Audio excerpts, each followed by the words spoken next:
Salam dostlar, bu günləri biz Nail Sadıqov məntiq testinin izahına baxacağıq. Gəlin Nail Sadıqovun bir sual işləyək.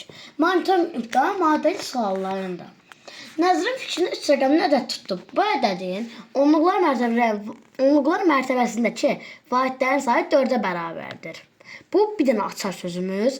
Təkcə və yüzlüklər mərtəbəsi rəqəmlərdən 5-ə bərabərdir. Bu da bir açar sözümüz. Onluqlar qədər yuvarlaqlaşdırılır, 340 alınır. İndi mən buradan öyrəndim ki, bu ədəd 335, 344 arası ədəddir. Onluqlar mərtəbəsindəki ədəd 4-dür. Təkcə və yüzlüklər mərtəbəsindəki rəqəmlər cəmi 5-dir. Yəni, onluqlar mərtəbəsi 4-dürsə, bu edir 340 harda olmalıdır. Təkcə və yüzlüklər rəqəmlər cəmi 5-dirsə, bu ədəd, bax, 343 olmaz. 343 heç çox.